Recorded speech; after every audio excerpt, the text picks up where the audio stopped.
അസ്സലാമലൈക്കും dear friends. ഇന്നത്തെ നമ്മുടെ റെസിപ്പി ഒരു വെറൈറ്റി പലഹാരമാണ്. നമ്മുടെ ഈ വീഡിയോ കണ്ടുകൊണ്ടിരിക്കുന്ന സമയത്ത് നിങ്ങൾക്ക് ഇഷ്ടപ്പെടുകയാണെങ്കിൽ ഒന്ന് ലൈക്ക് ചെയ്തേക്കണേ. അതുപോലെ തന്നെ നമ്മുടെ ഈ ചാനൽ ആദ്യമായിട്ട് കാണുന്നവരും ഇതുവരെയും സബ്സ്ക്രൈബ് ചെയ്യാത്തവരും പ്ലീസ് ഒന്ന് സബ്സ്ക്രൈബ് ചെയ്തേക്കണേ. ഞാനിടുന്ന വീഡിയോസ് ഉടനടി കിട്ടുന്നതിനായി സബ്സ്ക്രൈബ് ബട്ടന്റെ തൊട്ടടുത്ത് കാണുന്ന ബെല്ലൈക്കൺ കൂടി ക്ലിക്ക് ചെയ്തിട്ട് ഓൾ എന്ന ഓപ്ഷൻ എനേബിൾ ചെയ്യാനും മറക്കല്ലേ.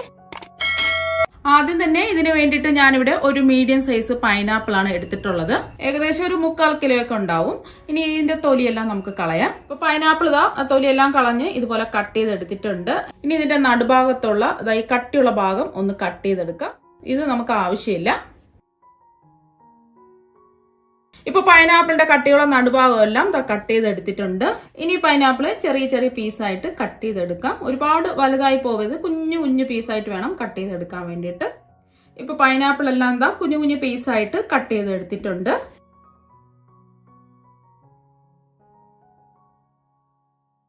ഇനി ഒരു പാനിലേക്ക് 1 കപ്പ് പൊടിച്ച ശർക്കര ഇട്ട് കൊടുക്കുക. 250 ml കപ്പിന് 1 കപ്പ് ശർക്കരയാണ് എടുത്തിട്ടുള്ളത്. നമ്മൾ എടുത്തിട്ടുള്ള പൈനാപ്പിൾ നല്ല നാടൻ പൈനാപ്പിൾ ആയതുകൊണ്ട് നല്ല മധുരമുണ്ട്. അപ്പൊ നിങ്ങൾ എടുക്കുന്ന പൈനാപ്പിളിന് മധുരം ഇല്ലാന്നുണ്ടെങ്കിൽ 1.25 കപ്പ് ശർക്കര മുതൽ 1.5 കപ്പ് പൊടിച്ച ശർക്കര വരെ ഇട്ട് കൊടുക്കാം. ഇനി ശർക്കര ഉരുക്കിയെടുക്കുന്നതിന് ആവശ്യമായ വെള്ളം ഒഴിച്ചു കൊടുക്കാം. 1/4 കപ്പ് വെള്ളം ഒഴിച്ചു കൊടുക്കാം. അപ്പൊ നിങ്ങൾ 1.5 കപ്പ് ശർക്കരയാണ് എടുക്കുന്നതെങ്കിൽ ഒരു 1/2 കപ്പ് വെള്ളം ഒഴിച്ചിട്ട് ഒന്ന് ഉരുക്കിയെടുക്കാം. ഇനി മീഡിയം ഫ്ലെയിമിലിട്ടിട്ട് ഇതൊന്ന് ഉരുക്കിയെടുക്കാം. അപ്പൊ നമ്മൾ പൊടിച്ച ശർക്കര ആയതുകൊണ്ട് പെട്ടെന്ന് തന്നെ ഈ ശർക്കര ഉരുക്കി കിട്ടും. ഇപ്പൊ ശർക്കര എല്ലാം ഒന്ന് ഉരുക്കി കിട്ടിയിട്ടുണ്ട്. ഇനി ഫ്ലെയിം ഓഫ് ആക്കി ഇത് മാറ്റി വെക്കാം. ഇനി ചൂടായി കിടക്കുന്ന ഒരു പാനിലേക്ക് 1 ടീസ്പൂൺ നെയ്യ് ഒഴിച്ചു കൊടുക്കാം. നെയ്യിന്റെ ടേസ്റ്റ് ഇഷ്ടമാണെന്നുണ്ടെങ്കിൽ 1 ടേബിൾ സ്പൂൺ നെയ്യ് വരെ ഒഴിച്ചു കൊടുക്കാം. ഇനി ചൂടായി കിടക്കുന്ന നെയ്യിലേക്ക് ചെറുതായിട്ട് കട്ട് ചെയ്തെടുത്ത പൈനാപ്പിൾ മുഴുവനും ഇട്ട് കൊടുക്കാം. ഒന്ന് ഇളക്കി കൊടുക്കാം. മീഡിയം ഫ്ലെയിം വേണം വെക്കാൻ വേണ്ടിയിട്ട്. ഈ പൈനാപ്പിളിൽ നിന്നുള്ള വെള്ളമൊക്കെ ഒന്ന് വറ്റി ഈ പൈനാപ്പിൾ ഒന്ന് വെന്ത് കിട്ടണം. അതുവരെ ഒന്ന് ഇളക്കി കൊടുക്കുകയോ അല്ലെങ്കിൽ ഫ്ലെയിം കുറച്ചിട്ടിട്ട് ഒന്ന് മൂടി വെച്ച് വേവിച്ചെടുക്കുകയോ ചെയ്യാം. ഇനി ഇത് മൂടി വെച്ച് ഒന്ന് വേവിച്ചെടുക്കാം. അപ്പൊ വെള്ളമൊക്കെ ഒന്ന് വറ്റി കിട്ടുകയും ചെയ്യും. ഇടയ്ക്കൊന്ന് ഇളക്കി കൊടുക്കാം. അപ്പൊ മൂടി വെച്ച് വേവിക്കുമ്പോൾ ഈ ആവി കൊണ്ട് പൈനാപ്പിളിൽ നിന്നുള്ള വെള്ളമൊക്കെ പെട്ടെന്ന് തന്നെ ഊറി വരും. ഇപ്പൊ കണ്ടില്ലേ, 1 മിനിറ്റ് ആയപ്പോ പൈനാപ്പിൾ നിന്നുള്ള വെള്ളമൊക്കെ വന്നിട്ടുണ്ട്. ഇനി ഇതെല്ലാം ഒന്ന് വറ്റിച്ചെടുക്കാം.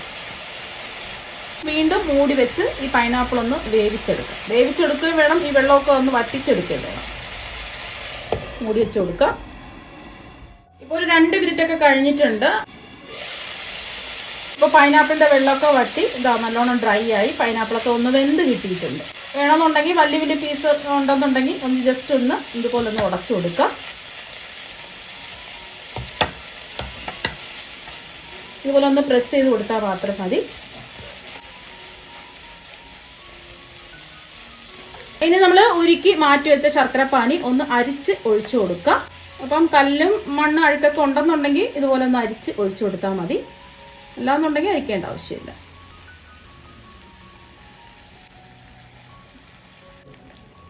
ഇനി ഇതൊന്ന് ഇളക്കി കൊടുക്കാം. ചെറുതായിട്ടൊന്ന് ശർക്കരപ്പാനി ഒന്ന് വറ്റി വരണം. അതുവരെ ഒന്ന് മീഡിയം ഫ്ലെയിമിലിട്ട് ഇതുപോലെ ഒന്ന് ഇളക്കി കൊടുക്കാം. ഇപ്പൊ നമ്മൾ ശർക്കര പാനിയും കൂടെ ചേർത്ത് ഒരു 2 മിനിറ്റ് ഇളക്കി കൊടുത്തിട്ടുണ്ടായിരുന്നു. അപ്പൊ ശർക്കര പാനി ചെറുതായിട്ടൊക്കെ ഒന്ന് വറ്റി വന്നിട്ടുണ്ട്. ഈ ഒരു സമയം 2 കപ്പ് ചിരകിയ തേങ്ങ കൂടി ഇട്ട് കൊടുക്കാം. ഞാനിപ്പോ മിക്സിയുടെ ചെറിയ ജാറിൽ വെച്ചിട്ട് ഒന്ന് ചെറുതായിട്ട് ഒന്ന് അടിച്ചെടുത്തിട്ടാണ് ഞാൻ തേങ്ങ ഇട്ട് കൊടുത്തിട്ടുള്ളത്. നമ്മൾ ചിരകി എടുക്കുമ്പോൾ പൊടിയായിട്ടാണ് ചിരകി എടുക്കുന്നതെങ്കിൽ കുഴപ്പമില്ല. കുറച്ച് വലുപ്പത്തിലാണ് നമ്മൾ ചിരകി എടുക്കുമ്പോൾ തേങ്ങ കിട്ടുകയാണെന്നുണ്ടെങ്കിൽ മാത്രം ജസ്റ്റ് ഒന്ന് മിക്സിയിൽ വെച്ച് ഒന്ന് പൊടിച്ചെടുത്താൽ മതിയാവും. ഇനി ഇതൊന്ന് ഇളക്കി കൊടുക്കാം.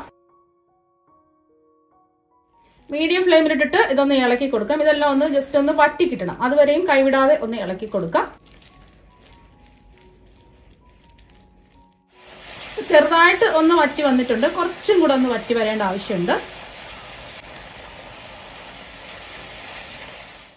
ഇപ്പൊ 2 മിനിറ്റ് ആയപ്പോ ഈ ശർക്കര പാനി എല്ലാം ഒന്ന് വറ്റി കിട്ടിയിട്ടുണ്ട്. അപ്പൊ നമ്മൾ കണ്ടില്ലേ, പാനിലൊന്നും ശർക്കര പാനി ഒന്നും ഇല്ല. നമ്മളിങ്ങനെ നോക്കുമ്പോൾ അറിയാൻ പറ്റും. ഒരുപാട് അങ്ങ് ഡ്രൈ ആയി പോവരുത്. ഈ കുഴഞ്ഞ ഒരു പരുവത്തിന് വേണം ഇതൊന്ന് വറ്റിച്ചെടുക്കാൻ. ഇതിന്റെ ചൂടൊക്കെ മാറിക്കഴിയുമ്പോൾ കുറച്ചും കൂടെ ഒന്ന് കട്ടിയായി മാറും. ഇപ്പൊ കണ്ടില്ലേ, ശർക്കര പാനിയൊക്കെ ഇതെല്ലാം പൈനാപ്പിളിലും തേങ്ങയിലും എല്ലാം പിടിച്ച് കിട്ടിയിട്ടുണ്ട്. ഈ ഒരു പരുവത്തില്. ഇനി ഇതിലേക്ക് ഫ്ലേവറിന് വേണ്ടിയിട്ട് 1 ടീസ്പൂൺ ഏലക്കപ്പൊടിയും കൂടി ഇട്ട് കൊടുക്കും. ഇത് പഞ്ചസാരയും കൂട്ടി ചേർത്ത് പൊടിച്ചത് കൊണ്ടാണ് 1 ടീസ്പൂൺ എടുത്തിട്ടുള്ളത്. അല്ലാന്നുണ്ടെങ്കിൽ ഒരു 1/4 ടീസ്പൂൺ എടുത്താൽ മതിയാവും. ഏലക്കയുടെ ഫ്ലേവർ ഇഷ്ടമാണെന്നുണ്ടെങ്കിൽ മാത്രം എടുത്താൽ മതി, അല്ലെങ്കിൽ ഏലക്കപ്പൊടി ഒഴിവാക്കും. അതുപോലെ തന്നെ ചെറിയ ജീരകത്തിന്റെ ടേസ്റ്റ് ഇഷ്ടമുള്ളവർക്ക് ഒരു 1/4 ടീസ്പൂൺ ചെറിയ ജീരകം വറുത്ത് പൊടിച്ചതും കൂടി ഇട്ട് കൊടുക്കാം. ഇത് രണ്ടും ചേർത്ത് കൊടുക്കുമ്പോൾ പ്രത്യേക ഒരു മണവും നല്ലൊരു ടേസ്റ്റും ഒക്കെ കിട്ടും. ഇനി ഇതൊന്ന് ഇളക്കി കൊടുക്കാം.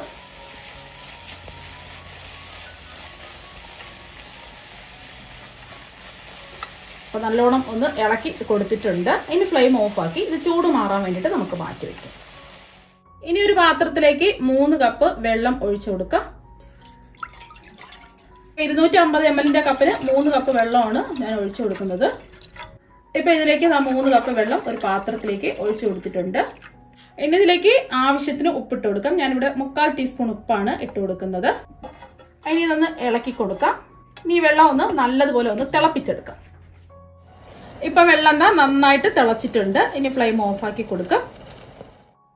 ഇനി ഒരു മിക്സിംഗ് ബൗളില് 3 കപ്പ് വറുത്ത പച്ചരിപ്പൊടി ഇട്ട് കൊടുക്കാം. ഇടിയപ്പം, പത്തിരി, അപ്പത്തിലൊക്കെ ഉപയോഗിക്കുന്ന വറുത്ത പച്ചരിപ്പൊടിയാണ്. ഒട്ടും തരിയൊന്നും ഇല്ലാത്ത പച്ചരിപ്പൊടി വേണം എടുക്കാൻ വേണ്ടിയിട്ട്. ഞാനിപ്പോ 250 ml കപ്പിന് 3 കപ്പ് പച്ചരിപ്പൊടിയാണ് എടുത്തിട്ടുള്ളത്. ഇപ്പൊ 3 കപ്പ് പച്ചരിപ്പൊടി ഒരു ബൗളിൽ ഇട്ട് കൊടുത്തിട്ടുണ്ട്. ഇനി നമ്മൾ തിളപ്പിച്ചെടുത്ത വെള്ളം ആ ചൂടോടുകൂടി തന്നെ ഈ മാവിലേക്ക് ഒഴിച്ചു കൊടുക്കാം. കുറച്ച് വീതം ഒഴിച്ചു കൊടുക്കാൻ വേണ്ടിയിട്ട് ആദ്യം പകുതി വേണം ഒഴിച്ചു കൊടുക്കാൻ വേണ്ടിയിട്ട്. എന്നിട്ട് ആവശ്യമുണ്ടെങ്കിൽ വീണ്ടും വെള്ളം ഒഴിച്ചു കൊടുക്കാം. നമ്മൾ എടുക്കുന്ന ഓരോ മാവിന്റെയും വറവിനനുസരിച്ച് വെള്ളത്തിന്റെ അളവും വ്യത്യാസം ഉണ്ടാവും. അപ്പൊ നമ്മൾ വെള്ളം ഒഴിച്ചു കൊടുക്കുമ്പോൾ ഒരുമിച്ച് ഒഴിച്ചു കൊടുക്കാതെ ആദ്യം നമ്മൾ തിളപ്പിച്ച വെള്ളം ഒരു പകുതി ഒഴിച്ചു കൊടുത്തതിന് ശേഷം വീണ്ടും വേണമെന്നുണ്ടെങ്കിൽ ഒഴിച്ചു കൊടുത്താൽ മതി. ഇനി ബാക്കി വെള്ളം കൂടി ഒഴിച്ചു കൊടുക്കാം.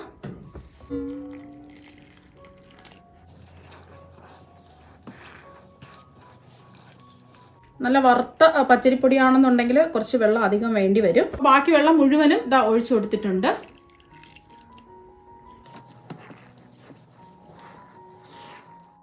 ഇപ്പൊ മാവ് എല്ലാം ഒന്ന് കുഴച്ച് എടുത്തിട്ടുണ്ട്. നമ്മൾ എടുത്ത വെള്ളം കറക്റ്റ് ആയിരുന്നു. നമ്മൾ ഇടിയപ്പത്തിനൊക്കെ മാവ് കുഴക്കില്ലേ, ആ ഒരു രീതിക്ക് വേണം ഇതൊന്ന് കുഴച്ചെടുക്കാൻ വേണ്ടിയിട്ട്. ഒരുപാട് കട്ടിയായി പോകരുത്. ഈ ഒരു രീതിക്ക് വേണം കുഴച്ചെടുക്കാൻ. അപ്പൊ ഈ ഒരു രീതിക്ക് വേണം കുഴച്ചെടുക്കണം. മാവ് നല്ല ചൂടാണ്. ജസ്റ്റ് ചെറുതായിട്ട് ഒന്ന് ചൂട് മാറട്ടെ. അഥവാ നിങ്ങൾ ഒഴിച്ചു കൊടുത്ത വെള്ളം കൂടി പോയിട്ടുണ്ടെങ്കിൽ കുറച്ച് വറുത്ത അരിപ്പൊടിയും കൂടെ ചേർത്ത് കൊടുക്കുക. അഥവാ വെള്ളം നിങ്ങൾക്ക് ഒഴിച്ചു കൊടുക്കുന്നത് കുറഞ്ഞു പോയിട്ടുണ്ട്, നല്ല ഡ്രൈ ആയിരിക്കുകയാണെന്നുണ്ടെങ്കിൽ കുറച്ച് വെള്ളം തിളപ്പിച്ച് ഇതിലൊഴിച്ച് ഇതുപോലെ ഒന്ന് കുഴച്ചെടുത്താൽ മതിയാവും. അതൊന്ന് പ്രത്യേകം ശ്രദ്ധിക്കുക. അപ്പോൾ 1 മിനിറ്റ് ആയപ്പോൾ ഈ മാവിന്റെ ചൂടൊക്കെ ചെറുതായിട്ടൊന്ന് മാറിയിട്ടുണ്ട്. ഒരുപാട് അങ്ങ് ചൂട് മാറാൻ നിൽക്കരുത്, എന്നാൽ ഈ മാവ് കുഴച്ചെടുക്കുമ്പോൾ നല്ല സോഫ്റ്റ് ആയിട്ട് കിട്ടില്ല. ഇനി ഈ മാവിലേക്ക് 1 ടീസ്പൂൺ എണ്ണയോ നെയ്യോ ഒഴിച്ചു കൊടുക്കാം. ഞാനിപ്പോൾ നെയ്യാണ് ഒഴിച്ചു കൊടുക്കുന്നത്. നല്ലോണം ഒന്ന് കുഴച്ചെടുക്കാം. അപ്പോൾ നെയ്യ് ചേർത്ത് കൊടുക്കുമ്പോൾ അല്ലെങ്കിൽ എണ്ണ ചേർത്ത് കൊടുക്കുമ്പോൾ ഒട്ടിപ്പിടിക്കാൻ നല്ല സോഫ്റ്റ് ആയിട്ട് നമുക്ക് കുഴച്ചെടുക്കാൻ പറ്റും. മാത്രമല്ല ഒരു പ്രത്യേക ടേസ്റ്റും കൂടി കിട്ടും. അപ്പൊ ചൂടോടുകൂടി തന്നെ കുഴയ്ക്കുക. 1 മിനിറ്റ് കൂടുതൽ ചൂട് മാറാൻ വേണ്ടി നിൽക്കരുത്, എന്നാൽ പിന്നെ മാവ് ഡ്രൈ ആയി പോവും. പിന്നെ നമ്മൾ വിചാരിച്ചതുപോലെ മാവ് നല്ല സോഫ്റ്റ് ആയിട്ട് കിട്ടില്ല. നമ്മുടെ പലഹാരം നല്ല സോഫ്റ്റ് ആണ്. അപ്പൊ അങ്ങനെ കിട്ടണമെന്നുണ്ടെങ്കിൽ ചൂടോടുകൂടി തന്നെ കുഴച്ചെടുക്കാം. 1 മിനിറ്റെങ്കിലും നല്ലോണം ഒന്ന് കുഴച്ചെടുക്കാം. കയ്യിൽ ഒട്ടിപ്പിടിക്കുകയാണെന്നുണ്ടെങ്കിൽ നെയ്യോ അല്ലെങ്കിൽ എണ്ണയോ ഒന്ന് തടവിയതിന് ശേഷം ഒന്ന് കുഴച്ചെടുത്താൽ മതി.